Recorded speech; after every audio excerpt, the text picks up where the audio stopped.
village, si tu le fais avec de l'assainissement séparé à la source, tu peux la faire. Alors, néanmoins, je ne vais pas retomber enthousiaste, ça n'a pas déclenché des miracles, mais ça a déclenché des choses quand même, on y reviendra peut-être. Donc voilà, moi, si je veux résumer le côté positif, et peut-être a pu aller avec, puis il y a d'autres choses, mais je vais passer le micro quand même un petit peu. Je vous mets aussi une image sous les yeux. On a beaucoup parlé de l'aberration de mettre les excréments, les urines dans le cycle de l'eau. Et qu'est-ce qu'il y a dans les excréments? Singulièrement des bactéries. Et imaginez la côte bretonne d'où je viens et la conchyliculture. Et les alertes régulières. Ah merde, on ne peut plus vendre les huîtres et les moules, contamination bactérienne. Et là, d'un seul coup, ça contribue à ce vertige de dire mais qu'est-ce qu'on fait à disséminer nos bactéries pathogènes dans le milieu. Donc l'assainissement amène cette prise de conscience. L'assainissement écologique, un point positif, amène cette prise. Très bien, merci. Je ne sais pas, Léa, si... Ouais. Alors nous, on touche au système agroalimentaire. L'idée de la sécurité sociale de l'alimentation, c'est de travailler sur les enjeux écologiques, mais aussi sur les enjeux sanitaires, de permettre aux gens de se nourrir sainement. Et du coup, ça éviterait d'utiliser certains engrais, ça évite... voilà. Donc il y a un vrai lien avec le développement de l'assainissement écologique sur ce qu'on produit et ce qu'on mange, ce qu'on consomme ensuite. Voilà. Pour compléter, la question c'est de se demander aussi jusqu'à quand la parenthèse moderne va tenir et à quel moment elle va se refermer. Parce qu'en fait tout ce que l'on vit et la façon dont nous habitons et nous vivons aujourd'hui, en fait il faut se dire que ça n'a pas toujours été comme ça et que la pensée de dire qu'on avait des ressources infinies, là je parle de ressources constructives ou de ressources en eau ou tout type de ressources, elle est en train vraiment là cette pensée ne tient plus et on est sûr qu'elle ne tiendra plus. Donc, ça c'est important de se dire jusqu'à quand il faut tenir pour vraiment refermer cette parenthèse-là. Ça c'est la première chose. La deuxième chose sur l'enjeu de l'assainissement écologique, c'est la récurrence. C'est-à-dire qu'on pourrait discuter et faire dans cette salle une réunion sur comment voyager autrement, comment ne plus prendre l'avion, et puis voilà. Et puis c'est de temps en temps en fait qu'on voyage ou qu'on se déplace. En fait la question de l'assainissement écologique c'est constamment, c'est à chaque seconde, à chaque instant, de manière globale, à tout endroit des humains ou des humains habitent. Donc il y a vraiment un enjeu de masse qui est gigantesque. Moi c'est ce qui m'intéresse en tout cas dans les questions que vous abordez, c'est que ça ne s'arrête pas, c'est constant, c'est à chaque seconde on en parle et puis des millions de chasses d'eau sont tirées à chaque mot qu'on prononce. Donc ça, cette récurrence-là, elle est importante. Et puis, le troisième point, c'est aussi l'interaction avec d'autres champs. C'est-à-dire que c'est un angle d'entrée qui permet de parler de plein d'autres choses, de l'alimentation, de l'eau, des sols, de la ZAN, du zéro artificialisation nette, enfin voilà, tout un tas de sujets, et de l'habitat, et de l'habitabilité. Et je trouve que cette interaction-là, en tout cas nous, elle nous apparaît clé. Et enfin, c'est très intime et très politique. Il n'y a pas beaucoup de sujets qui sont aussi dans ces deux champs-là. Très intime parce qu'on a tous un rapport particulier avec l'assainissement qu'il faut comprendre, qu'il faut expliquer, et très politique parce que c'est des élus qui votent des lois, des règlements, des décrets qui vont permettre ou pas de faire cette bascule. Donc moi je trouve que quand on a de l'intime et du politique, en fait c'est qu'on est au bon endroit, et c'est aussi un des enjeux de ce nouveau assainissement. Peut-être le mot assainissement il n'est pas bon par contre, parce qu'il est trop complexe. Moi je ne sais pas ce que ça veut dire assainir, mais il est presque hygiéniste, voilà, bref, mais ça il faut peut-être trouver le mot d'après. Mais... On pourra y revenir un peu plus tard, effectivement, au vocabulaire. Mais Nicolas, je voulais juste te relancer par rapport à... Donc là, tu as parlé de pas mal d'enjeux, de symboles, et plus spécifiquement dans ton domaine à toi de l'architecture, est-ce que tu identifierais une transformation positive que ça pourrait donner, si on est... Oui, en effet... Si je parle du réemploi des matériaux, par exemple, je sais pas, vous voulez que je vous montre des petites choses rapidement pour l'imager? C'est le moment. Je crois que je sais pas, on est assez en stock. Non, comme ça permet de... Parce qu'encore une fois, l'idée, c'est de vous partager les freins et le potentiel qu'on a identifié et de voir comment ça s'applique. Je sais pas si Alors, les freins, on pourra y revenir tout à l'heure. Mais c'est... Très rapidement, comme ça permet... Si la technique est avec nous... La technique est là. Il anticipe sur les questions, en fait. Ah, pardon, non, mais je le fais plus tard, sinon... Non, mais du coup, je réponds sans image, mais voilà, avec une image comme ça, mais c'est de se dire, quand on s'est rendu compte qu'on avait de moins en moins de ressources pour construire et qu'on produisait du déchet de manière astronomique. Les déchets, 75% des déchets des métropoles, c'est des déchets du BTP. Ensuite, il y a 15% de déchets ménagers, 15% de déchets industriels. Et donc, s'il y a un seul des scènes qui nous a questionné, c'est celui-ci. Il y a de moins en moins de ressources et on n'a jamais produit autant de déchets. Et dans la question de l'assainissement écologique, on peut dire que c'est la même chose. Comment ce qui aujourd'hui est traité comme un déchet devient une ressource? Comment on inverse ces mots-là? Et comment on considère que c'est de l'or parce que ça permet de nourrir les végétaux et ensuite de nourrir les humains. Donc, nous, ce qu'on observe en architecture, sur cette transformation, c'est qu'il y a d'abord une bataille culturelle.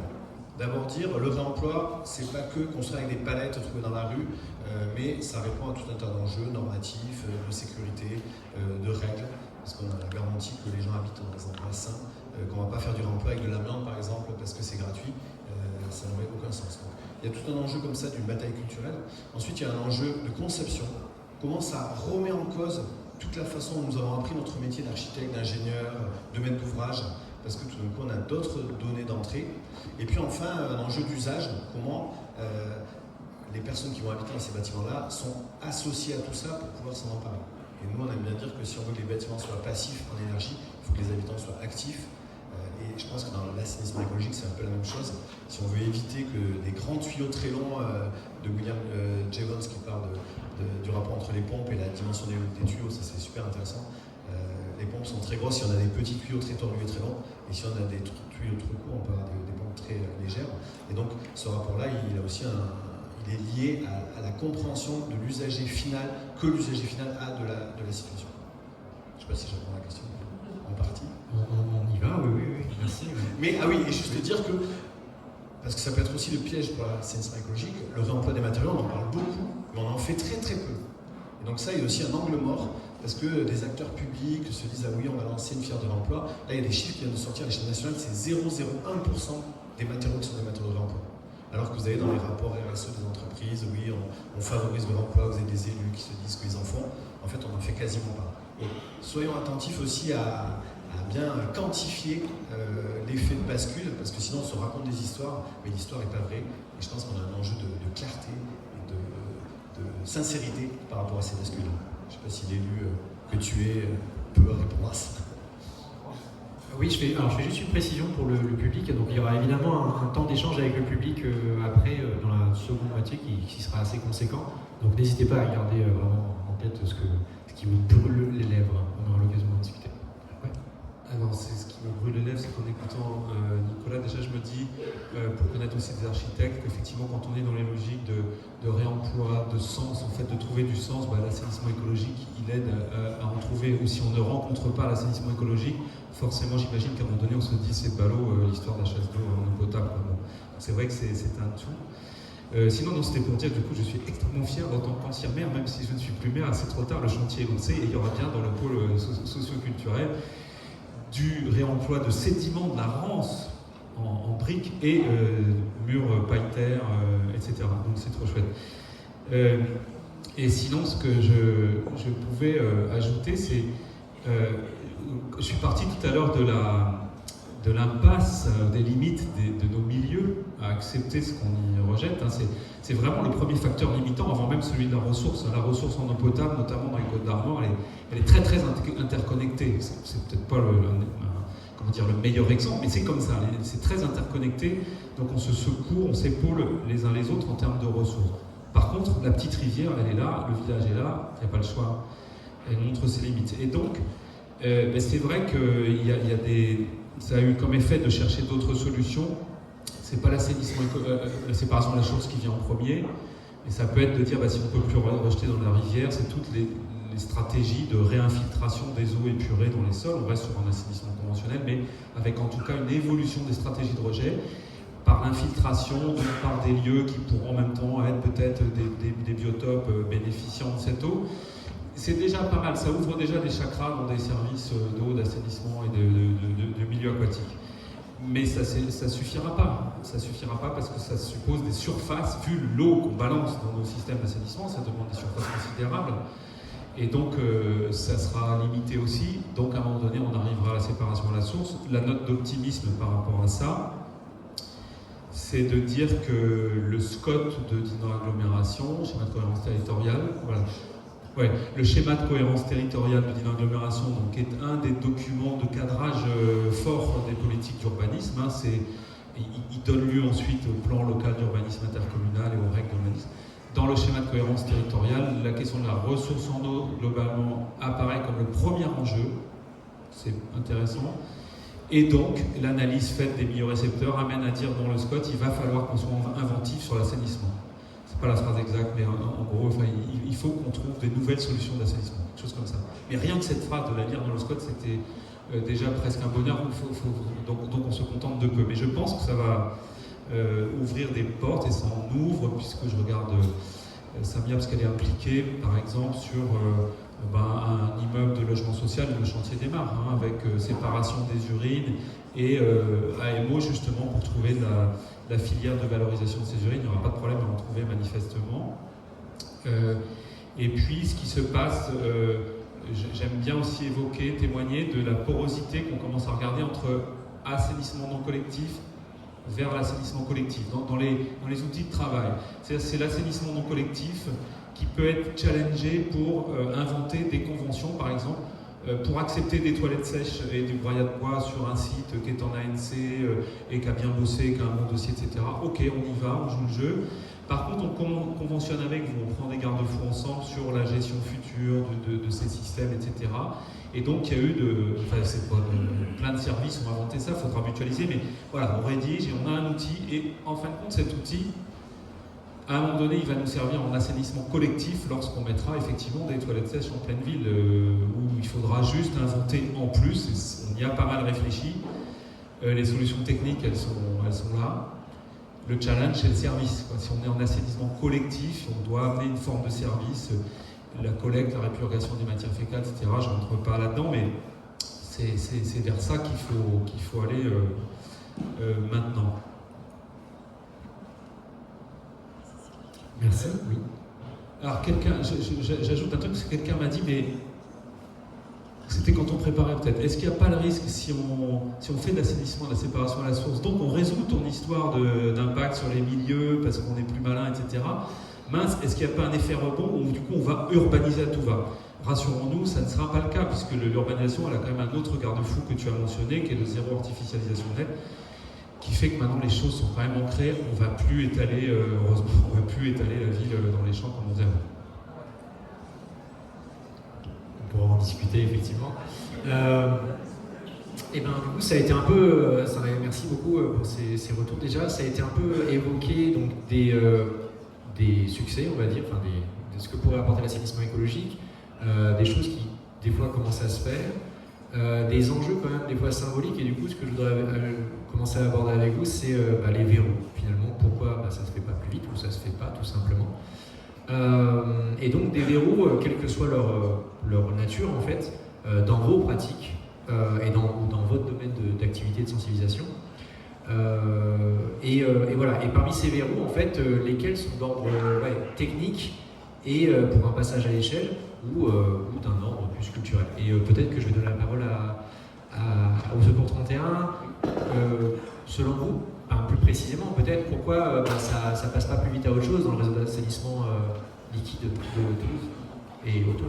Oui, moi, un des verrous, ce serait la sensibilisation du public, en fait, par rapport à ces problèmes-là, en fait, puisqu'il n'y a pas d'éducation qui soit faite pour ça. Et puis, c'est vrai que du point de vue de l'assainissement, la France a deux champions au niveau des entreprises privées, et même à l'international, on a... Je prends par exemple le cas de l'Afrique où une grande partie de la population n'a pas d'accès à l'eau. Et on essaie quand même de répandre ce système. Par exemple, au Cameroun, il y a sur les 13 stations qui ont été construites par la France, il n'y en a que 2 qui fonctionnent correctement. Et donc là, il y a un problème de technicité qui intervient. Ouais, c'est quoi les raisons de... Puisque effectivement, il n'y a pas de technicien. Il y a le problème de technique, et puis il y a le problème de former des personnes qui sont chargées de faire fonctionner ces stations. Donc, Donc, bon, non, mais c'est vrai que ça, c'est quelque chose qu'il faudrait.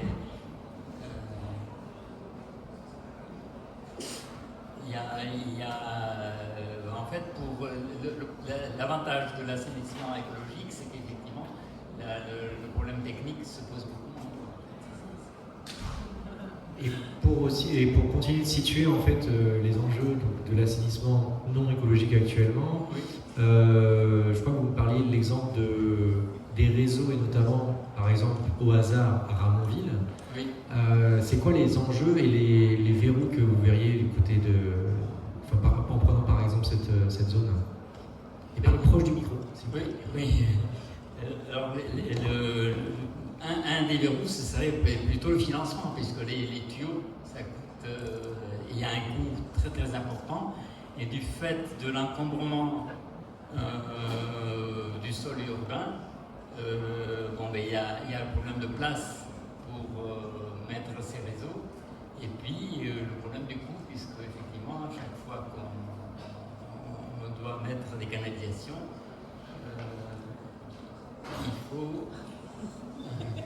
il faut de la place.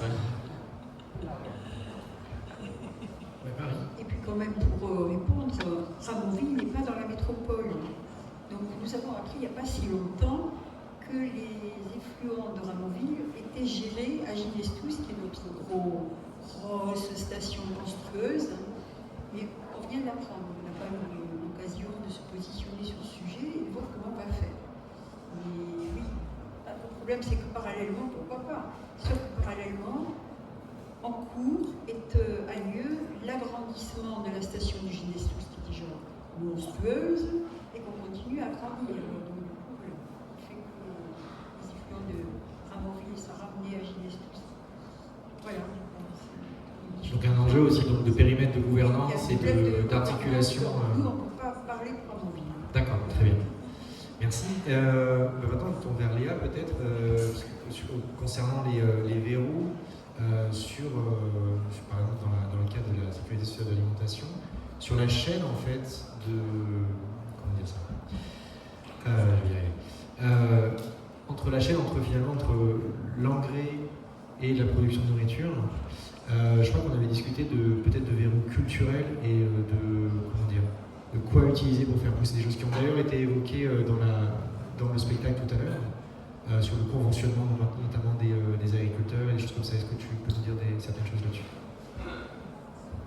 Alors, concernant les verrous, je vais d'abord évoquer un peu pareil l'information et la sensibilisation. C'est-à-dire que c'est pas dans nos critères de conventionnement. Nous, comment on fonctionne, c'est démocratique, donc on choisit les producteurs qu'on conventionne. Et c'est vrai que dans les critères, il n'y a aucun moment où on a évoqué l'éventualité d'utiliser des engrais, de la valorisation de déchets organiques, de déchets d'excréments. Mais aussi, par ailleurs, même si on est vigilant sur l'emploi des engrais, l'origine des engrais n'est pas évoquée. On est vigilant sur ce qui est utilisé, mais pas la provenance dans le détail. Donc, il y a vraiment un réel verrou d'information et on n'en est pas là en fait dans le cheminement démocratique et dans comment les consommateurs, les mangeurs prennent conscience de ce qu'ils consomment. On n'en est peut-être pas encore là. Et c'est vrai que le questionnement sur l'origine des engrais, ce qu'ils contiennent, la provenance, sachant que dans les critères de conventionnement, on a plusieurs critères. Un qui serait sur l'aspect local, mais l'engrais ne rentre pas dans cet aspect local, c'est vraiment la production qui est locale. Et ensuite, il y a évidemment la santé, sur un des critères qui est lié à la santé, et le dernier, un critère aussi sur la dimension écologique de la production. Voilà, donc c'est sûr que, et puis culturellement, moi je l'ai évoqué dans ma caisse locale, quand j'ai dit je vais participer au réseau d'assainissement écologique, certains sont questionnés, mais parce qu'il y a encore un cloisonnement entre la production et la consommation, qui est le cycle de ce qu'on produit, de ce qu'on consomme. Donc c'est de l'information qu'il faudrait, et à ma connaissance, mais bon, On visite des exploitations, on fait des entretiens avec les producteurs qui ne sont pas des interrogatoires, qui sont vraiment des entretiens, on fait confiance. Et comme ça, moi, ça a dû avoir lieu, hein, mais je ne me suis pas informée si on a visité des producteurs qui utilisent de la valorisation de matière fécale. Je ne sais pas. Non, oui. Non, oui. Et quelques-uns là. Non, voilà. Peut-être en douce, mais. Merci, peut-être Nicolas. Oui, alors sur les verrous, en fait la notion de verrou c'est important, il n'y a pas de pyramide des verrous. En fait, il faut prendre l'image d'une porte. Donc il y a plein de verrous sur la porte, et tant qu'ils ne sont pas tous ouverts, vous ne pouvez pas ouvrir la porte. En fait, les verrous dans les changements de pratique, c'est pareil. C'est-à-dire qu'il suffit qu'il reste un tout petit verrou à un endroit, la porte elle s'ouvre pas. Donc il faut bien les regarder les uns après les autres. Et il y en a des gros, des moyens, des petits. Moi je pense qu'il y a des verrous aussi qu'on se raconte. Le verrou technique, il n'existe pas. Là, on est à côté du CNES qui fait des rovers pour aller sur Mars, chercher des échantillons, on prend des photos, nous les renvoyer. On ne va pas dire qu'il y a un verrou technique. C'est impossible, c'est pas sérieux de dire ça.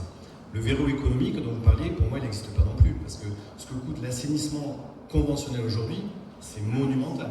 Que ce soit dans la pose des infrastructures, dans la maintenance des infrastructures, dans l'entretien de ces infrastructures, c'est comme un kilomètre d'autoroute. Il y a le prix de le construire, mais ensuite il y a le prix tous les 5 ans de refaire l'enrobé, etc. Donc, dire il n'y a pas d'argent pour changer, ça aussi c'est faux, c'est pas vrai, c'est pas sérieux de le dire.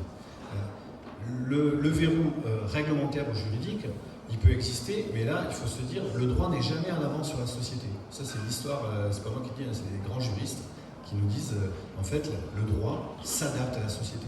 Si la société change, ben, le droit change.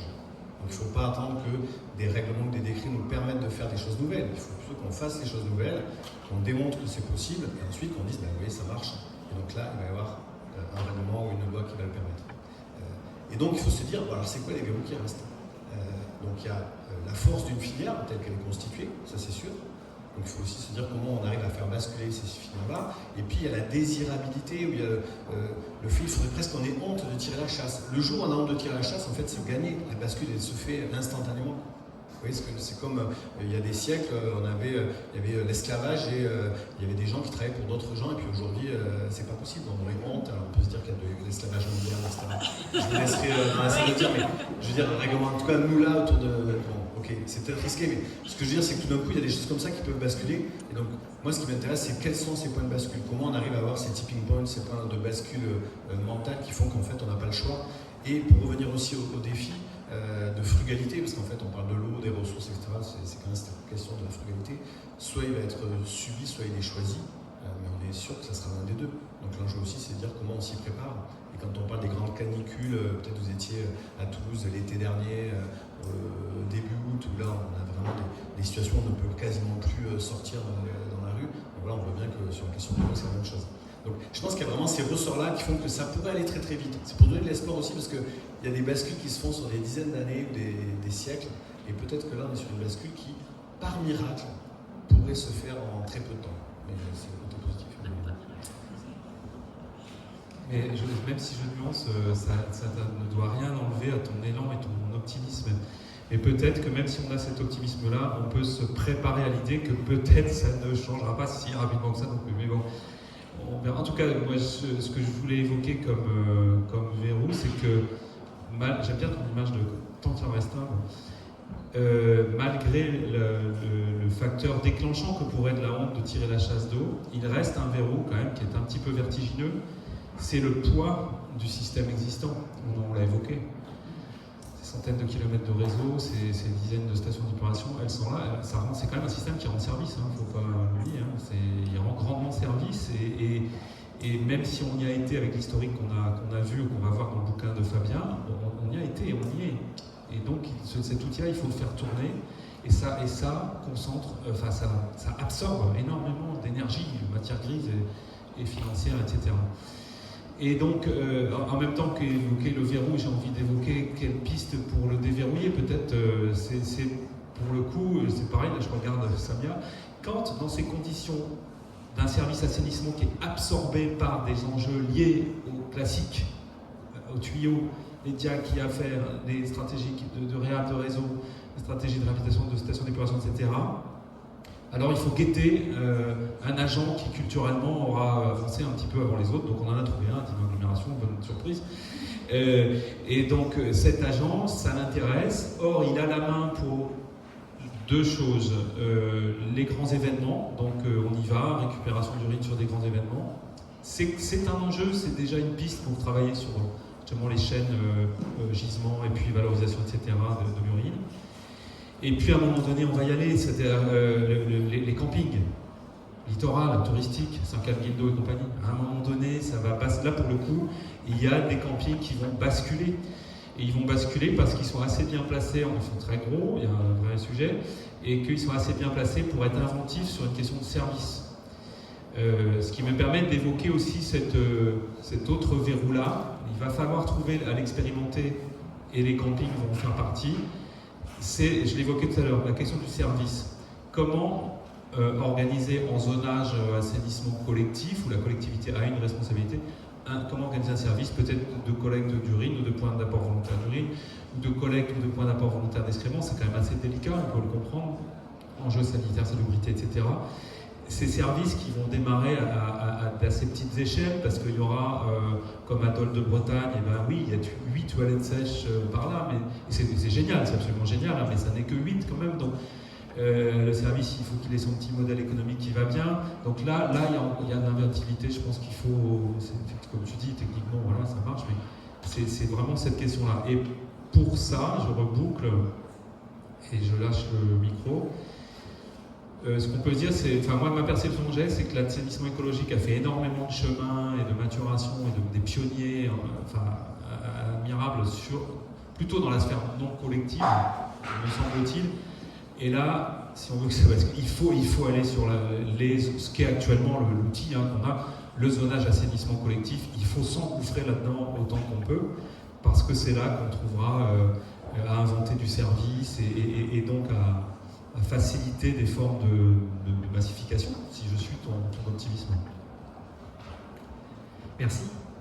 C'est l'appel, d'ailleurs, c'est l'écho à l'appel de changement d'échelle que faisait Fabien hier matin en ouvrant notre rendez-vous. Très bien. Justement, pour continuer un peu dans cette perspective, dans cette idée de comment faire changer les choses, comment peut-être se créer les points de bascule. Si on le regarde d'un autre point de vue, c'est on ne peut pas faire l'économie de rester toujours attentif aux rapports de force qui empêchent ça, et ceux qui les permettent peut-être à un moment aussi. Et donc je voudrais vous interroger un peu sur,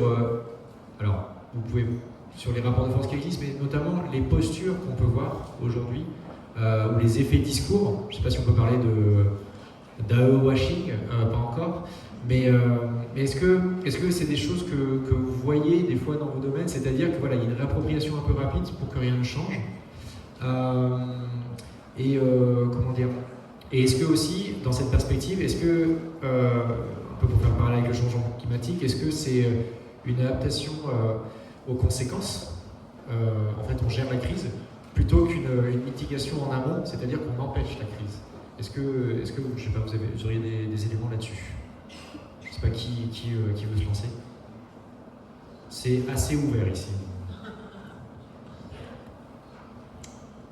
S'agissant des freins du côté de ce que nous voyons pour la métropole notamment, les rares fois où nous sommes allés sur ce terrain qui remet en cause la conception des systèmes d'assainissement avait plus attrait aux agrandissements monstrueux, au fait de ne jamais s'interroger sur une vision de la fragilité de ces gros systèmes, alors qu'il vaudrait mieux, c'est l'idée qu'on a, il vaudrait mieux des systèmes plus petits, plus simples, techniquement plus adaptables. Voilà, c'est le seul terrain, parce que là, peut-être que maintenant, on en parlera davantage. Là, actuellement, non. Après, localement, moi j'ai en tout cas, c'est pas venu sur le tapis, mais par rapport à la crise que représente le manque d'eau, c'est plutôt du curatif que d'une vision à l'avant. Donc on commencera par ça, parce que c'est ce qui peut passer comme argument. Voilà. Merci. Je sais pas, Léa, J'emboîte le pas.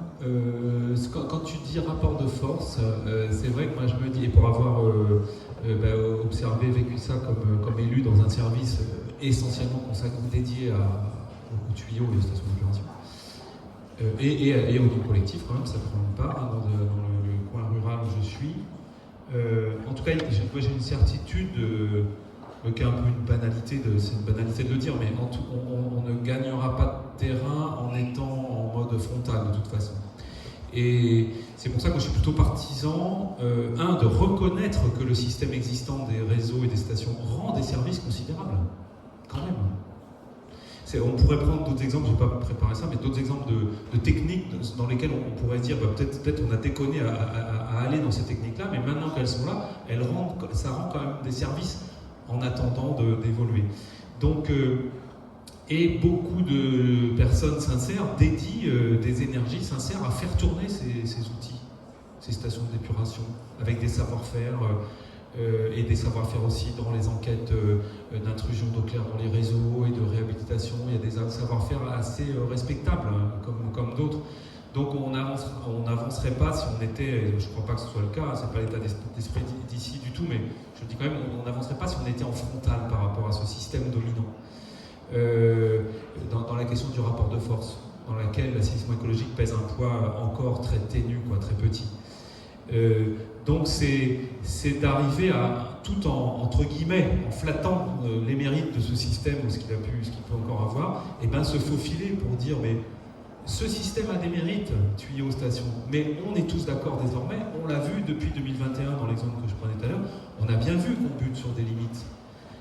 Les milieux-récepteurs, mais même les limites techniques dans des usines, que ce soit l'épuration ou la production d'eau potable, on bute sur la technologie qui fait qu'on ne saura pas éliminer tous les micropolluants des usines d'eau potable. Je quitte l'assainissement 2 secondes, mais ces limites techniques, tout le monde les voit, tout le monde s'accorde à dire qu'on y est. Et donc c'est ça, c'est cet accord commun qu'il faut rechercher en reconnaissant qu'il reste effectivement des masses d'argent qui semblent vertigineuses, mais qui restent à les consacrer quand même au système existant, parce que sinon on courrait à la catastrophe de toute façon. Donc voilà, la stratégie de se faufiler, mais en y guettant, dans le respect du système existant, mais bien sûr en proposant autre chose, c'est ce qu'on fait, en guettant les opportunités qui permettent d'un seul coup de gagner un terrain quand même. Je prends l'exemple des campings, c'est une image, mais je reste persuadé que ça va être des occasions d'accélérer. Voilà, sur la question du rapport de force. Très bien. Merci. Je ne sais pas, Léa, Nicolas, est-ce que vous voulez réagir à ça? Juste, ça me fait penser que nous on parle d'alimentation, mais à aucun moment dans les réunions, enfin en tout cas dans ma caisse, on parle de l'eau qu'on consomme. Et là on parlait de quantité, mais aussi de la qualité de l'eau qu'on consomme. Et quand on se nourrit, on boit aussi. Et ça sera peut-être plus tard une thématique qui pourrait être... pour l'instant, c'est expérimental, la sécurité sociale de l'alimentation, mais c'est aussi un enjeu sur qu'est-ce qu'on boit, pas que ce qu'on mange, et avoir boire de qualité. Et donc, l'assainissement écologique, évidemment, permet d'avoir une eau de meilleure qualité aussi. Voilà. Alors, je peux peut-être partager un témoignage qui est la question de la crise de l'eau. Peut-être qu'on n'a pas encore atteint la véritable crise de l'eau. Alors, les paysans de l'Aude qui vivent des canicules récurrentes et voient les cultures ne plus être possibles, peut-être eux l'ont vécu, mais nous on n'a pas vécu encore à Toulouse ou ailleurs. On interdit de laver des voitures et ensuite de remplir les piscines. On est quand même encore loin de la véritable crise de l'eau. Moi, il se trouve que je connais assez bien le territoire de Mayotte, qui a vécu un grand cyclone il y a 1 an et demi, et qui par ailleurs a des véritables crises de l'eau, parce que là, il n'y a pas d'eau sur cette île qui fait 300 km², donc c'est vraiment tout petit. Et là, il n'y a pas d'eau, on ne peut plus boire, on ne peut plus tirer la chasse, il n'y a vraiment pas d'eau du tout. Donc l'enjeu, c'est est-ce que c'est répondre à des conséquences qui vont nous faire bouger, ou est-ce que c'est anticiper les causes? Et peut-être qu'une hypothèse, c'est qu'il faut faire les deux en même temps, il ne faut pas les opposer. Il faut à la fois travailler sur les causes de cette crise de l'eau, globale, à la fois dans sa qualité et sa quantité, parce que la crise de l'eau, c'est une crise quantitative et qualitative. Quel est le type d'eau et est-ce qu'on en a ou pas pour les besoins qui nous permettent de vivre. Et par ailleurs, travailler sur les conséquences d'avoir moins d'eau, et peut-être que la question de l'assainissement écologique peut avoir une double stratégie distincte sur cause-conséquence. De dire voilà, on va préserver la ressource en amont, et par ailleurs, quand il y a des grandes canicules, des grands moments où tout d'un coup il ne fera plus du tout tirer la chasse d'eau parce qu'on a besoin de la boire, à Mayotte c'était vraiment ça. Il y a des gens qui crevaient de soif, littéralement. Il n'y avait pas d'eau. Et il y avait de l'eau dans des containers, dans un port qui était bloqué parce que le système informatique avait sauté. Et on n'était pas capable de sortir les containers pour les dédouaner, pour donner les packs d'eau aux gens qui mouraient de soif. Donc c'est le département, 101e département français. Ça aussi, c'est un autre débat, est-ce que ça doit être un département, mais en tout cas, là, c'était vraiment la crise de l'eau que j'ai pu, à mon échelle, traverser, ou en tout cas, et tout d'un coup, la bascule, même la question politique, moi ce qui m'intéresse aussi, c'est comment les plus grands opposants tout d'un coup se disent qu'il y a un coup à jouer et deviennent les plus grands. Moi j'adore les gens qui changent d'avis. Si on n'est pas capable de faire changer parce que là nous on est tous quasiment à 98% convaincus, il y a peut-être un ou deux infiltrés qui se dit je vais aller voir quand même ça, j'y crois pas. Ah, il y en a là-bas, avec le t-shirt bleu, qui est contre l'assainissement écologique, mais merci parce qu'il faut de la contradiction. Mais globalement, on est tous du même avis, et je trouve que l'enjeu, c'est aussi aller trouver des gens qui ne seraient pas de cet avis-là, et qui d'un coup vont se dire, ils vont en faire le projet peut-être de leur vie, et souvent ils seront même meilleurs que nous, parce que nous, ça fait trop longtemps qu'on essaie de faire ça. Et la personne qui change d'avis, elle a une sorte de pulsion de vie, de faire mieux et de rattraper le temps perdu où elle avait mauvaise conscience. Donc moi, j'aime bien aussi travailler sur ces bascules-là, de faire changer les gens d'avis. C'est plutôt une bonne chose, justement. Bon, alors, en tout cas, c'est pour vous dire que peut-être qu'on n'a pas touché encore cette crise véritable, et que peut-être qu'il faut s'y préparer. Et peut-être que le réseau aussi devrait avoir un plan d'organisation le jour où vraiment il n'y a pas d'eau. Et là, clac, il faut sortir le truc, et là, tout le monde va dire oui, direct. Ce ne sera pas dans 20 ans. C'est pour aussi donner comme ça des objectifs d'accélération. Merci, ça me permet de faire très simplement la transition, plus vers un aspect prospectif, et du coup, je vais poser des questions, on va ouvrir à la salle, du coup, dans la suite de ça. Donc, sur comment, par exemple, faire changer d'avis, notamment dans un air alors, certains aiment l'appeler de backlash écologique, c'est-à-dire qu'aujourd'hui, il ne fait pas trop bon parler d'écologie. Enfin, il y a quand même des retours de bâton médiatiques et politiques assez clairs et assez assumés. Finalement, quel type de stratégie on aurait pour, par exemple, revenir par la fenêtre, faire du lobbying, et du coup, arriver à faire passer un projet de mise à l'échelle d'assainissement écologique. Et donc, avant d'ouvrir la salle, j'aimerais vous interroger sur... pour vous, qu'est-ce que, dans ce petit être filou et y arriver, qu'est-ce que vous mettriez en commun pour vos structures ici représentées autour de la table? Comment vous les verriez s'assembler, et du coup, comment vous les verriez se faufiler?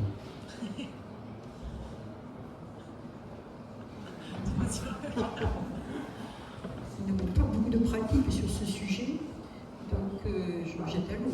Enfin, c'est que moi, je ne vois pas, non, c'est difficile de répondre sur, hormis dans les structures dans lesquelles nous sommes amenés à être présents, qui sont la commission consultative des services publics locaux, le comité métropolitain, donc au prix de Suez. Alors voilà, justement, nous sommes au prix de Suez, nous sommes au comité de surveillance qui a aucun pouvoir, et Suez s'occupe de l'assainissement, mais ils sont délégataires.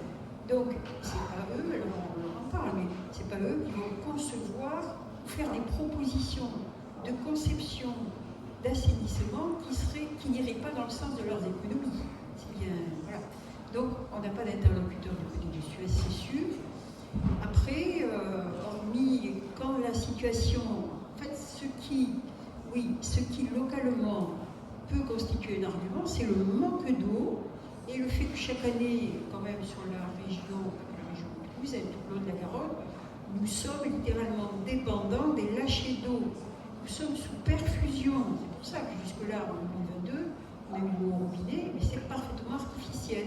On voit tout de coup beaucoup d'eau dans la Garonne, et puis 10 jours après, plus du tout. C'est parce qu'il y a des lâchers qui permettent à tout le milieu aquatique de ne pas mourir complètement. Bon. Donc, du coup, c'est par rapport à cette menace qui est vraiment importante, et puis les agriculteurs voudraient des bassines, donc s'ils y arrivent, on va avoir encore moins d'eau, c'est clair. Donc du coup, à un moment donné, hormis dans ce cadre-là, et être force de suggestion, de proposition, de suggestion pour dire il y a d'autres solutions pour, en situation alternative par rapport au système conventionnel, mettre en place des dispositifs, l'admettre, le faire reconnaître, je ne vois pas. Oui, c'est vrai que là, par exemple, bon, le nouveau travail de la métropole, c'est de la réutilisation de l'eau usée. Bon, il y a des freins à la réutilisation de l'eau usée. Bon, peut-être qu'effectivement, par ce biais-là, on peut introduire l'acceptation d'autres formes de traitement de l'assainissement qui peuvent être introduites. En fait. Merci. Je ne sais pas, est-ce que vous... Des suggestions, des pistes? Je crois que tu nous as interpellés, c'est qu'est-ce qu'on pourrait faire tous les 6 ensemble, c'est ça? Ouais, si vous avez un plan d'attaque ensemble... J'ai une idée dans cette direction-là. Tous les 6 ensemble, on va trouver la solution avant la fin de la conf. On a jusqu'à 23h, je crois, pour... Ouais. Donc, non, si je regarde Marie et FIDA, c'était de dire, mais vous êtes membre, si je comprends bien, de la commission consultative des services publics locaux. Bon, voilà un endroit où un jour vous pouvez challenger les personnes qui sont présentes en disant, tiens, en fait, encore une fois, dans le respect de tout l'ordre du jour, là, mais est-ce qu'il est prévu, on parle de service public local, eau, assainissement, est-ce qu'il est prévu d'avoir une prospective de service à de l'assainissement à la source, de l'assainissement par séparation? Est-ce que vous menez des réflexions là-dessus? Parce que chacun sait que ça va arriver, il faut quand même s'y préparer. Je pense que vous devriez challenger les personnes qui vous accueillent dans cette commission, parce que c'est à la fois la collectivité et puis effectivement le délégataire qui est là, mais des Suez, des Veolia, des SOR, on peut les challenger là-dessus. C'est aussi leur responsabilité, même si c'est à l'échelle d'une niche au début, mais de faire des propositions. Et puis, en tournant vers Nicolas, là pour le coup, oui, mais ça, pour faire mieux que la piste camping que j'ai creusée tout à l'heure, c'est dire, on voit bien, j'évoquais l'opération de Néotoa, récupération d'urine d'un côté de Dinan. Et là, il y a la connivence entre, alors élus locaux peut-être, mais les gens de l'assainissement, les gens des métiers d'architecture, de la promotion immobilière, parce que là aussi, un jour, un bailleur finit par se convaincre, allez, on fait une opération pilote, puis là, il y a 20 logements d'un coup. C'est ce côté, le contact avec ta profession, etc., et toutes les personnes qui sont dans l'acte de construire du logement collectif, qu'il y a des choses, sans ça mutualiser. Là. Merci. Est-ce que des idées? C'est pas obligé, hein. À chaque fois, à chaque question, tout le monde n'est pas obligé de répondre. C'est ok, tout à fait. J'ai oublié de le préciser. Juste avant de passer la parole à la salle, il y a aussi un enjeu de savoir-faire, parce que nous, je reviens au réemploi pour faire le parallèle. En fait, on a su avancer sur tout un tas de verrous, de blocages réglementaires, techniques, assurantiels, parce que nous avons aussi un enjeu d'assurance qui est très fort en architecture. Et par contre, tout était possible, mais on n'avait pas les savoir-faire capables de démonter des matériaux, de les stocker, de les valoriser, de les remettre en œuvre. Donc je pense que si on veut vraiment se préparer à l'échelle et dépasser les projets pilotes nécessaires, en fait, quand je dis dépasser, c'est qu'il faut faire les deux en même temps là aussi. C'est pas en même temps à Macron, hein. C'est en même temps stratégique, opérationnel. C'est-à-dire qu'il faut des projets pilotes pour se muscler et collectivement être meilleur, parce que le jour où il va falloir déployer dans tout Ramonville des toilettes sèches, mais c'est pas les 150 personnes ici qui vont être capables de le faire. Donc, oui, il faut avoir ce plan un peu de bataille qui peut-être arrivera dans 3 ans, parce qu'on n'a pas le choix. Mais en parallèle, il faut aussi se dire quels sont les gens autour de la table. C'est pas 6 personnes, c'est peut-être 600 personnes, y compris des savoir-faire et des métiers qu'il faut inventer. Dans le grand plan, on parle des valoristes. C'est les personnes qui vont valoriser des matériaux qui devaient partir en décharge, qui vont être remis dans le circuit de la construction. En fait, ce métier, il faut former des jeunes, il faut trouver des lieux d'enseignement. Donc, vous voyez, il y a tout cet enjeu aussi de filière. Sinon, on reste un peu des projets pilotes, on sera toujours capable de mettre une toilette sèche dans un camping, et c'est très bien, parce que là, il y a un enjeu d'usage aussi. La personne qui aura été au camping sans savoir qu'elle était toilette sèche, elle va se dire, c'est très bien, elle va revenir chez elle, puis elle va dire, en fait, je pourrais le faire, parce que j'ai passé 3 semaines ou 15 jours au camping, et ça a bien marché. Donc, je pense qu'il y a un enjeu vraiment de complexité des interactions, et c'est ce qui peut être le frein principal, c'est une question d'organisation. Et c'est là où, a priori, il faudrait qu'on travaille, mais je pense que le réseau sert à ça. C'est continuer à s'organiser, jusqu'à l'agriculture qui devrait être aussi. Ça pourrait être un appel du pied aussi, que tout d'un coup, là, on le voit avec le blocage du détroit d'Ormuz. Tout d'un coup, on a les engrais dont nous dépendons vont peut-être ne pas arriver. Là, tout d'un coup, il y aurait une... C'était pas prévu. On ne savait pas que ce détroit allait être bloqué pour des questions très complexes. Mais on pourrait dire, en fait, on a des engrais ici, ils sont là, c'est les engrais que l'on connaît, et on pourrait faire cette bascule. Parce que l'agriculture demanderait, supplierait même qu'on transforme le système pour... Vous voyez ce que je veux dire? Donc des fois, ça peut venir dans l'endroit où on n'imagine pas. Trump, allié de l'assainissement écologique. Tout à fait. Tout à fait. Oui. Léa, une remarque finale? Ouais. Aujourd'hui, c'est expérimental, mais nous, dans nos statuts, là, quand on a déposé le statut de l'association sur Toulouse, on a mentionné que l'association s'arrêterait le jour où ce serait national. Et on peut envisager comme la sécurité sociale, en effet, il y a un pourcentage de la manne financière des cotisations de chacun qui aille vers des producteurs qui utilisent l'assainissement écologique. Voilà. Mais ça, c'est vraiment...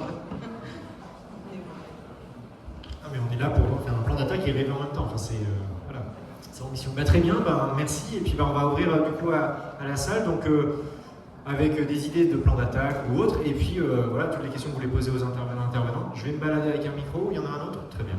Ça marche, oui. Bonjour. Moi j'ai une question peut-être plus architecture. Je suis trop contente qu'on ait fait le parallèle avec le réemploi parce que ça met un peu en relief la disparité ville et campagne. Parce que je sais qu'en ville il y a pas mal de gisements, alors que là où je suis à la campagne, on a beaucoup de mal à faire émerger des filières de réemploi. On va plutôt miser sur ce qui va être le bois, la pierre, les matériaux naturels et les savoir-faire artisanaux qui permettent une certaine assurance. Mais là où on est un peu plus gâté, c'est sur l'assainissement, parce qu'on a de l'espace, on a des assainissements non collectifs et individuels plutôt, donc ça marche plutôt bien. Moi je me demande ce que vous pourriez faire, vous, dans les villes, en gros en tant que concepteur, ou en termes de sensibilisation avec vos maîtrises d'ouvrage. Et si vous avez une idée du métier qu'il faut inventer, c'est peut-être le moment de sortir une idée, quoi. Alors je vous propose de prendre 2-3 questions ensemble, et puis voilà. Alors il y avait monsieur là, madame là. Voilà. Oui, bonjour. Moi, ma question s'adressera à monsieur Ricard Bruno, qui s'intéresse à la question des territoires d'expérimentation. Vous parlez des campings, mais je pense que il y a des choses beaucoup plus sérieuses et comment dire, importantes à traiter en termes de territoire. Je vais vous donner un exemple. Moi, je suis nantais. La périphérie de Nantes, on a, je ne sais pas combien de centaines de bidonvilles. Les bidonvilles se créent dans nos villes. Elles accueillent donc des gens qui sont en demande de logement. Et donc, c'est un territoire spécialement adapté à l'assainissement écologique. Alors, on est dans la dissonance cognitive d'avoir des ânes, donc de l'interdiction d'artificialisation de la périphérie, mais il y a une nécessité humaniste d'accueillir les gens. Et donc, c'est bien l'endroit où on a des urines et de la production par des populations qui sont là, dans des tentes, mais on a interdiction de créer une adduction d'eau. Donc en fait, la ville est en train de résister à son développement, et toute l'histoire des villes a été faite par les bidonvilles. Hein. Donc si on se rappelle de ça, là c'est un territoire où typiquement on n'a pas d'égout, donc typiquement c'est l'assainissement écologique qui va être la solution pour récolter les grosses commissions et les urines. Et puis bien évidemment, la destination de ces urines, c'est de créer des fermes d'urgence. C'est-à-dire qu'à 50 mètres de ces bidonvilles, il faut créer des fermes. Et donc, où les gens vont avoir une activité et l'urine va être, elle, utilisée pour les plantes. Donc, on a des territoires que nous, on a modélisés il y a une dizaine d'années, ça s'appelle les écovores. Et on a fait sur Nantes la planification et le cadre vidéo qui explique ce que seraient les fermes d'urgence et la nécessité de créer des circuits agricoles de proximité en utilisant, disons, l'urbanisation intelligente et écologique en périphérie, sur la gangue neuve à créer. Parce que tout ce qui est du territoire de Veolia, des réseaux d'assainissement déjà constitués, pour moi, c'est déjà perdu. Il faut faire la démonstration de la nouvelle ville sur les territoires où il y a une demande, et elle existe, ce sont les bidonvilles. Merci. Il y avait une troisième question là. Et après, deuxième salon. Bonjour, moi je suis toulousaine, comme vous tous. Donc moi cette question des urines, parce que je trouve que le plus simple à recycler c'est quand même les urines plutôt que la grosse commission, ça me rappelle un peu le problème du compost. Le compost, on le connaît depuis des années, alors il y avait l'éco-buage, et puis finalement il n'y a que maintenant que le compost se développe dans nos villes. Donc moi j'ai une idée pour rendre le recyclage, du moins l'épandage de l'urine de façon valorisable et culturellement acceptable dans notre société moderne, c'est de se tourner autour de la Lune, de nos astronautes. Dans la station internationale, actuellement, nous avons Sophie Agneau, qui est astronaute, et qui explique qu'elle boit ses urines. Donc c'est vrai que ça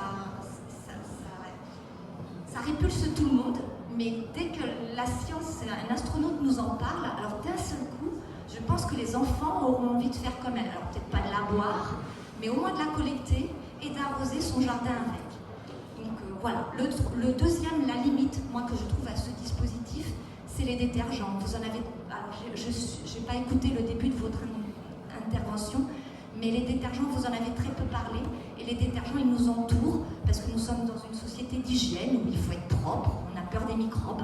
Et donc les détergents, on en épand dans nos toilettes pour que ça sente bon, pour que voilà, ce soit impeccable, ça brille presque plus que dans notre cuisine. Et c'est un point sur lequel je pense qu'il faut se pencher et expliquer aux gens qu'on peut les diluer, qu'on peut les utiliser en spray et autres. Et enfin, moi j'ai une parole d'espoir pour vous tous. Moi j'ai des toilettes sèches chez moi, je n'ai rien changé. Je pisse dans un bidon depuis 1 an et je vide mon bidon. Voilà, je pisse avec un entonnoir. Je me suis musclé le périnée pour ne pas utiliser le papier toilette. Et puis je l'ai mis dans ma salle de bain. Et puis voilà, j'ai un entonnoir, un petit seau pour poser, un spray pour rincer.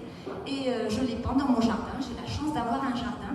Mais c'est une solution très concrète et très facile, même pour des personnes qui seraient dans des bidonvilles. Et puis, si vous êtes en appartement, et ben vous videz votre bidon au moment où vous faites la grosse commission. Et ça fait qu'une chasse. Et une chasse, quand vous êtes une femme et que vous faites beaucoup pipi dans la journée, c'est une économie énorme. Donc voilà, moi je pense qu'on pense beaucoup tuyaux, mais les tuyaux ça se bouche aussi, vous n'en avez pas beaucoup parlé. Et quand ça se bouge, c'est assez catastrophique. Il faut des pentes pour que les tuyaux marchent bien, il faut des débits, comme vous dites, il faut des diamètres. Et moi je vous propose une solution toute bête. Un bidon, un entonnoir, un petit seau pour poser l'entonnoir qui s'égoutte et un spray d'eau que vous avez récupéré quand vous attendez que votre eau chaude soit chaude pour vous laver le matin. Eh bien, je vous assure, vous allez économiser de l'eau, mais notre collectivité va économiser un volume énorme à assainir. Et si tout le monde dans la salle s'engageait à faire ça, ne serait-ce qu'à partir du mois prochain, je suis sûre que notre collectivité s'en rendrait compte rapidement. Et nos plantes n'en seront que plus belles. Voilà. Merci pour ces questions et témoignages. Du coup, je propose de les prendre dans l'ordre. Nicolas, peut-être d'abord pour la question architecture. Mais qui veut réagir? Non, la question d'inventer des métiers, évidemment, et je trouve que pour répondre aussi à votre question, il y a aussi un enjeu de solidarité territoriale. Parce qu'on voit que les villes se sont construites en inspirant à la jeunesse, la richesse, la culture, des territoires plus ou moins abandonnés. Non, mais plus ou moins en tout cas à l'échelle quantitative, je veux dire. Et je trouve que cette question de cette ressource-là, elle pourrait retisser des liens entre en sortant. Et le mot déboueur, vous savez, ça vient des boues, des collecteurs de boue qui collectaient les boues. Donc le métier vient de l'action qui était celle de collecter les boues dans les villes et les villages pour les épandre en périphérie, pour nourrir ces mêmes villes et villages. Donc je trouve que cette rupture du cycle de l'azote, il y a des gens qui en parleront bien mieux que moi, ça serait aussi un enjeu de reconsidérer des liens, de l'azote oui, mais aussi des liens qu'on peut avoir entre les centres-villes denses, les périphéries relativement moins denses et les parties partie plus rurale qui aussi pourraient du coup avoir leur rôle à jouer. Donc je pense qu'il ne faut pas forcément opposer ces endroits d'habitat très différents dans leur typologie, mais qui peuvent retrouver des liens.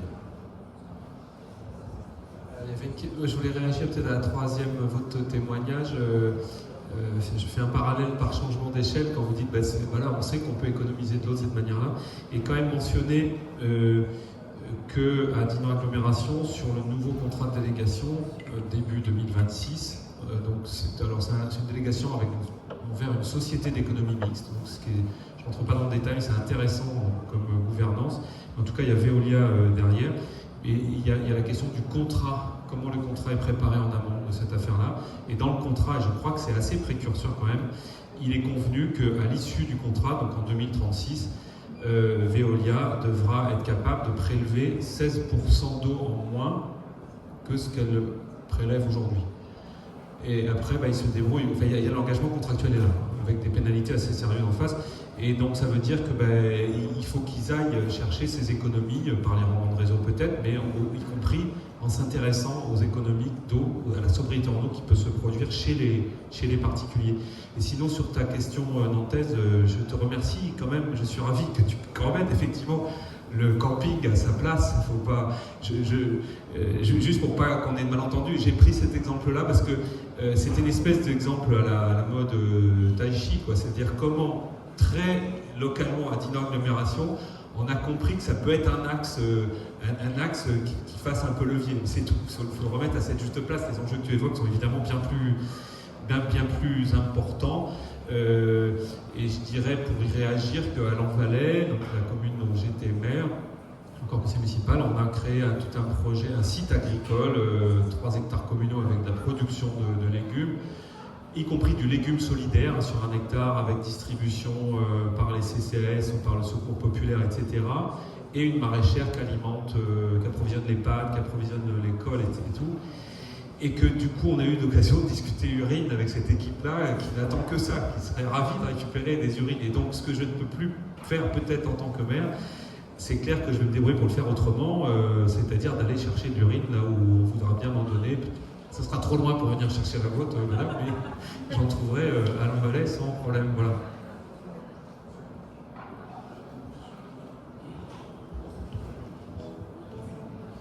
Oui, bonjour.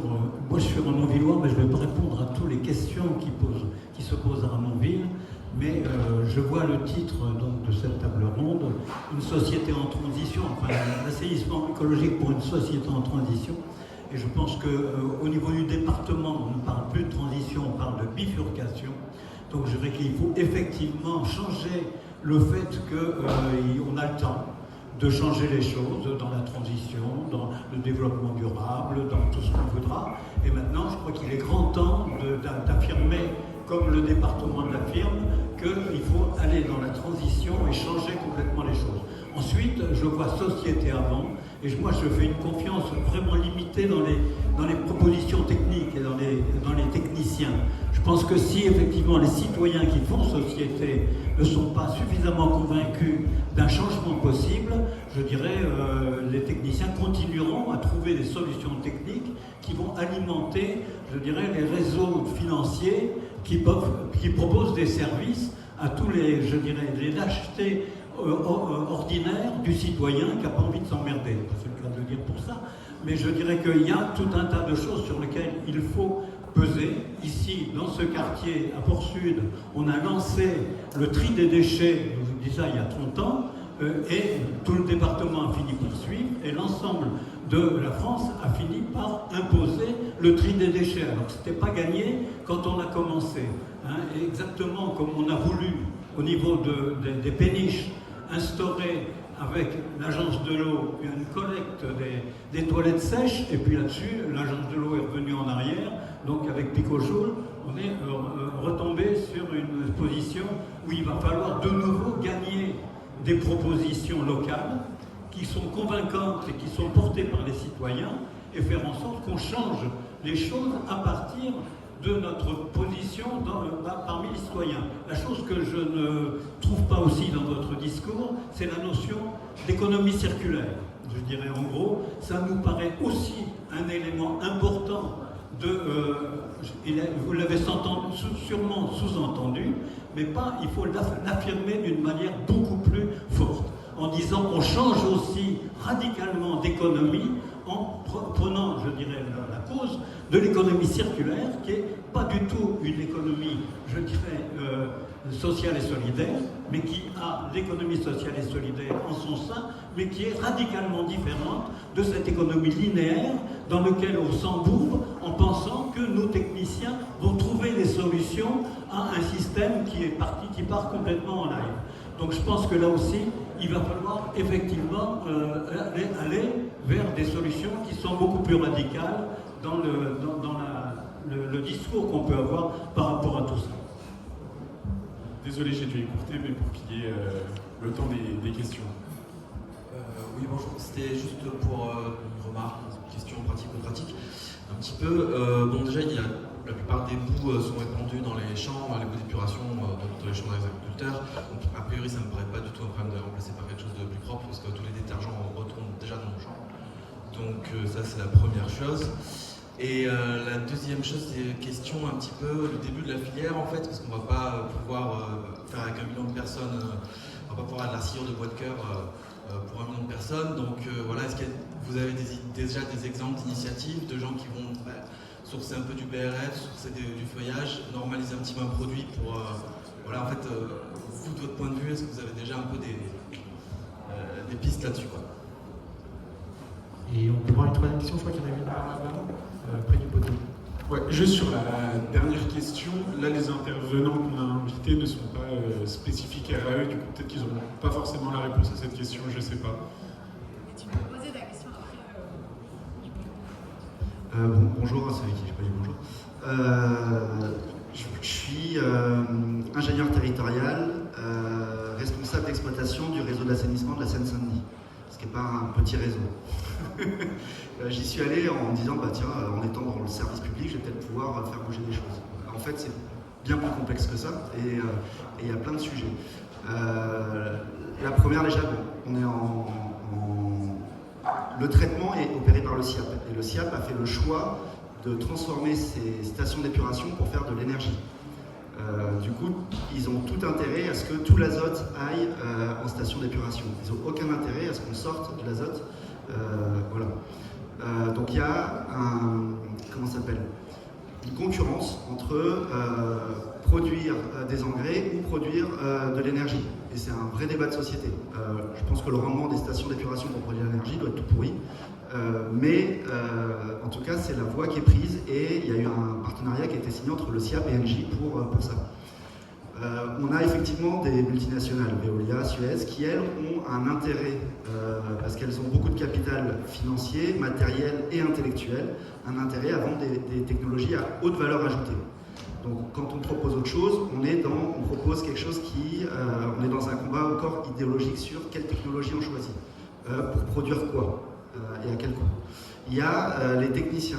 Dans ma direction, on est très peu, en fait, je me rends compte en parlant un peu qu'on est quelques-uns un peu intéressés, mais de là à penser qu'on puisse transformer tout le réseau d'assainissement de la Seine-Saint-Denis pour faire de l'assainissement écologique, on n'y est pas encore.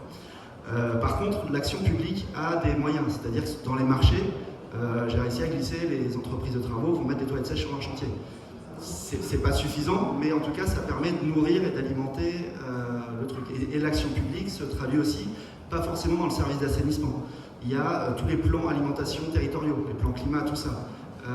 Donc ça, c'est des endroits qui sont pas de l'assainissement, identifiés comme de l'assainissement initialement, mais en fait, si on pense alimentation du territoire, on peut penser circularité, nutriments, et voilà.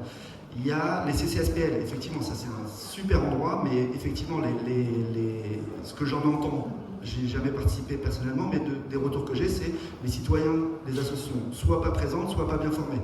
Et du coup, leurs interventions sont effectivement souvent balayées un peu d'un revers de main. Alors que mieux préparer et mieux, ça peut être des endroits où on peut porter une voix et faire infléchir le pouvoir exécutif, parce que c'est à l'exécutif de choisir. Il y a le fait que, en fait, moi je me dis, je veux pouvoir faire des choses, mais en fait, à la marge, on est tellement fonctionnaire bashing, on est tellement pas assez nombreux que déjà, arriver à ce que le réseau ne s'effondre pas, ça nous occupe toute la journée. On parle d'effondrement de voirie après. Donc en fait, la transition écologique, on verra après. Déjà, on va faire que ça ne s'effondre pas. Donc on part de loin et on a un budget énorme. Juste mon service en exploitation, on a 20 millions par an. Et on a 80 millions au niveau 20 millions juste pour l'exploitation et 80 millions pour la direction sans compter les salaires. Voilà, donc il y a de l'argent, mais on a du mal. Il y a de l'argent qui est dilapidé encore, je reviens sur le fonctionnaire bashing, parce que quand on n'est pas assez nombreux, on ne contrôle pas les prestataires. Donc c'est pareil sur la question des délégations qu'on peut faire et des contrats. S'il n'y a pas des gens pour vérifier que Suez a bien atteint son objectif, parce qu'ils ont deux attitudes. D'abord, ce sont des super techniciens. C'est leur premier rôle. On les embauche, les collectivités leur passent des marchés parce que ce sont des très bons techniciens qui ont les moyens de faire. La deuxième, c'est qu'ils ont du matériel à vendre aussi. Et par contre, quand on sait si l'exécutif et le service technique sait ce qu'il veut, il peut commander précisément. Après, il faut qu'il puisse vérifier que le prestataire fasse bien ou le délégataire fasse bien ce qui est demandé. Et ça, c'est une autre paire de manches, déjà. J'essaie de faire vite et rapide. Et puis je vois pas comment supprimer tout le réseau d'assainissement de la Seine-Saint-Denis. Ça sera, oui, c'est ça.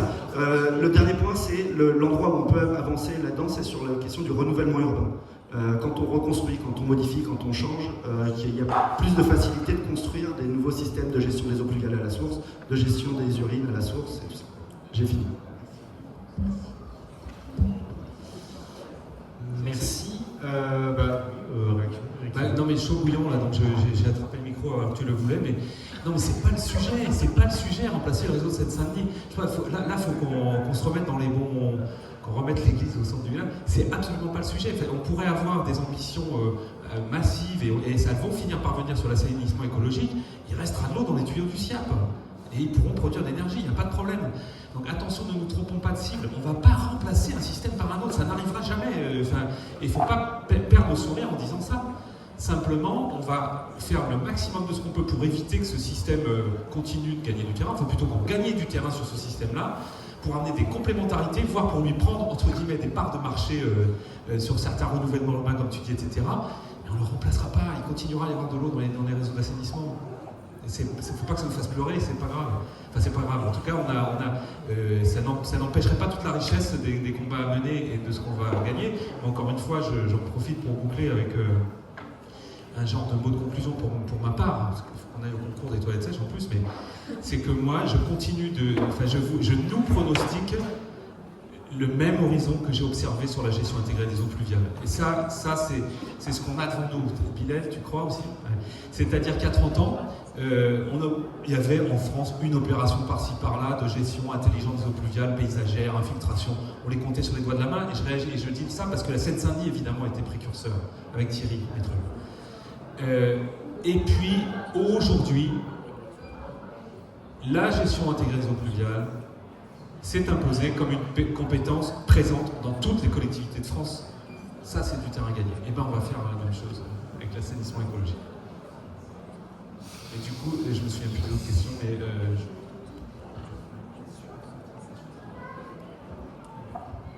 Ouais, Nicolas ou non? Non, pas de réaction? Alors, comment? On termine dans 5 minutes. Donc, je vais vous proposer de prendre une dernière salle de questions. Et voilà. Donc, j'ai vu des doigts se lever. Donc, et puis, ça sera la dernière. Donc, après, les intervenants sont disponibles pour discuter, pour élaborer un plan d'attaque. Je reste là-dessus. Si, bonjour. Je voulais juste poser la question de l'assainissement collectif qui pose problème pour la pollution de l'eau au niveau des médicaments, enfin, des hormones, des bactéries, virus, etc. Est-ce que le problème risque pas de se poser aussi quand on est pas dans les champs? Est-ce qu'on va continuer à prendre des hormones, des médicaments? Est-ce qu'on ne va pas transposer ce problème coquillage, poissons, etc. dans les plantes et finalement notre alimentation? Réaction à chaud, parce que j'en ferai les règles, mais tant pis, comme ça sera fait. En gros, hier, ce que j'ai entendu, ce qu'on s'est dit, c'est que avec tous les problèmes qu'on a, dans tous les cas, il vaut mieux rendre de l'eau à un sol qu'à de l'eau.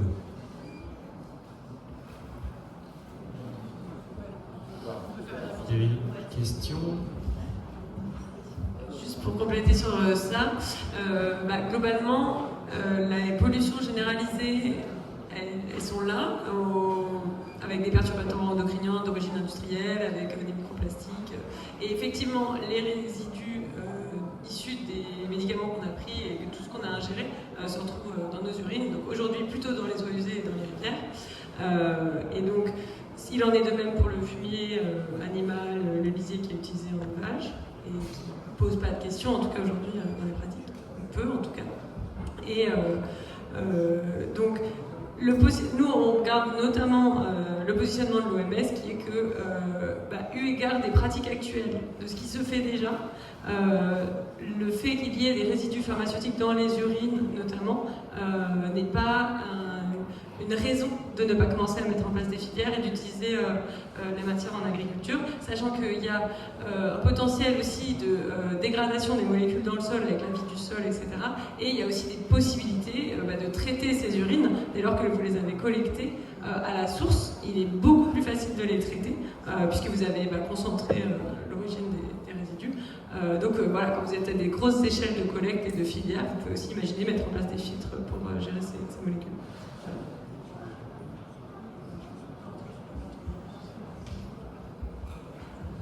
J'ai juste un petit commentaire rapide.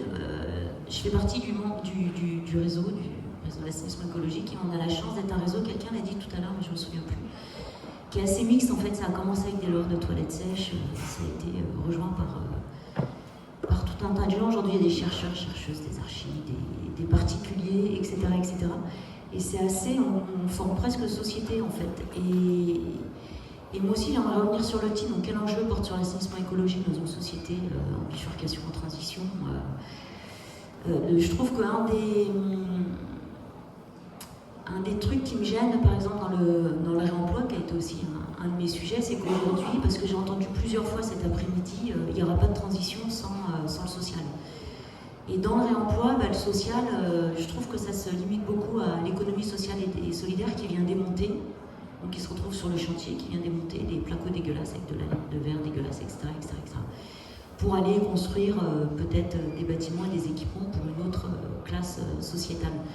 Donc voilà, nous en tout cas j'espère qu'on fera attention chez nous que on ne réservera pas la part sociale à aller composter ou aller collecter et qu'on le pensera et qu'on continuera à rêver autrement. On le rêve autrement, j'espère qu'on n'oubliera jamais de faire ça. Et donc Nicolas, tu es venu pour nous donner un peu des tuyaux de comment tu as fait sur ton truc. Voilà, moi j'ai envie de te donner un tuyau, d'essayer de ramener ça aussi dans ta pratique sur le réemploi, de ne pas cantonner les prolos dans ce champ-là qui est d'aller se salir les mains et d'être en peu de travail. Et je crois qu'il y avait une dernière, je crois que c'est...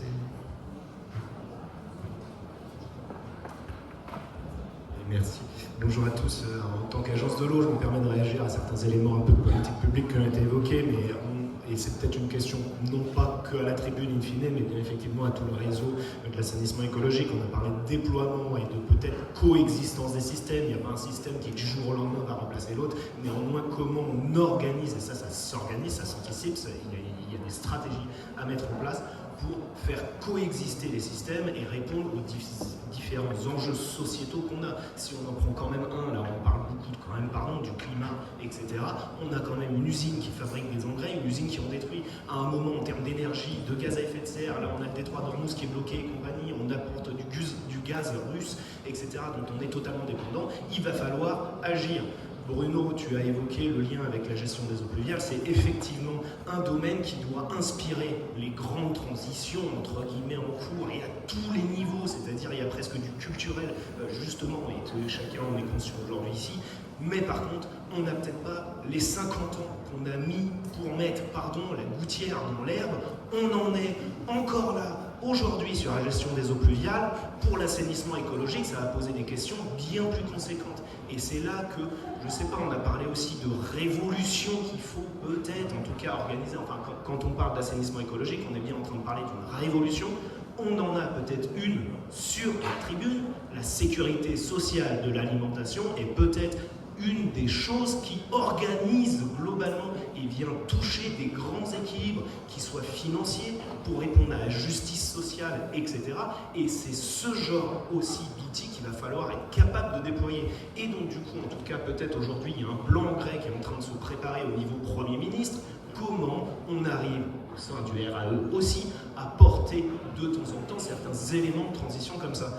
Et comme on a parlé de déploiement, moi j'ai une question, on est à Toulouse d'ailleurs, et il y a un représentant de l'INRAE ici, qui a développé un outil sur comment on priorise le déploiement.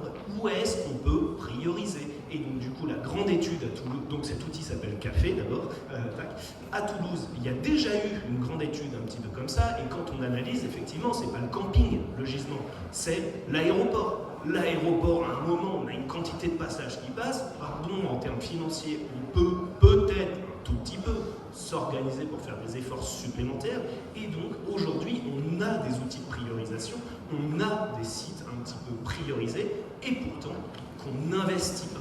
Et c'est là que moi je pose la question aussi, peut-être à tous les acteurs de ce réseau, etc., comment on arrive déjà à investir ces endroits et ces gisements déjà identifiés.